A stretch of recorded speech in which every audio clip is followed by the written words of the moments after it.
From the worldwide home of the Widener Pride, this is WidenerPride.com.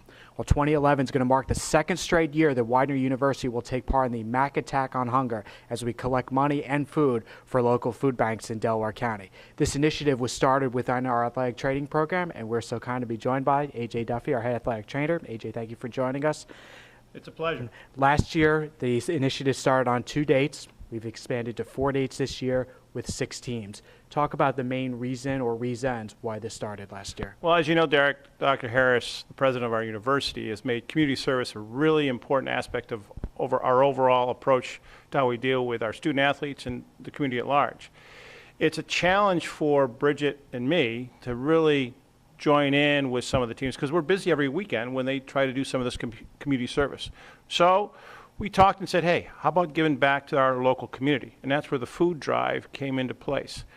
Last year, just reading some articles in the Philadelphia Inquirer, we found out that the U.S. Congressional District, which we're part of, is the second poorest in the nation, only behind the Bronx in New York, and the poorest in Pennsylvania.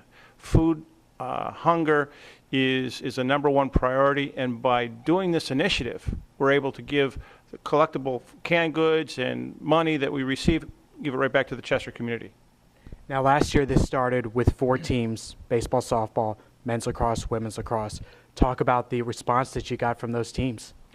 All I had to do is say, hey, this is what I would like to do, and the coaches, Fred Dorman, Steve Carcari, Robin Baxter, and Jamie Lockhart, all were, what do we need to do? We're on board.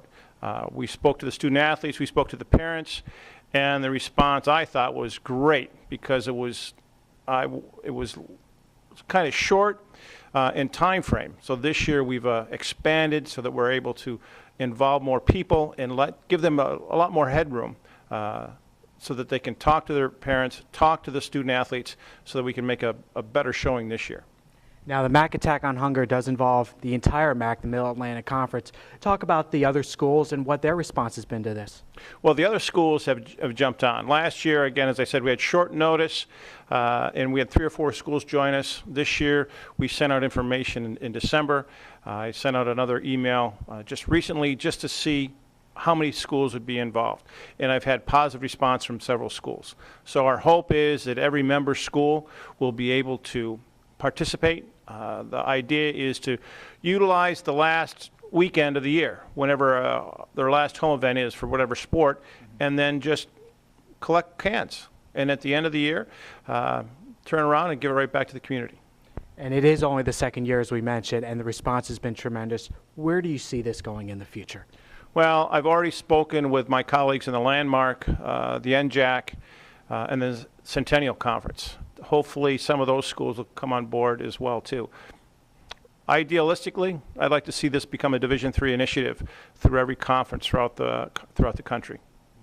And we should mention the dates for this year. We're going to start on Saturday, April 9th with softball against Messiah. Then it's going to be Saturday, April 16th with baseball against Alvernia and men's lacrosse against Lebanon Valley. Then it's Friday, April 22nd when track takes part in the Widener Invitational. And then Friday, April 29th when women's lacrosse plays Alvernia. We thank head athletic trainer A.J. Duffy for joining us, and we thank you for your support of Widener University Athletics.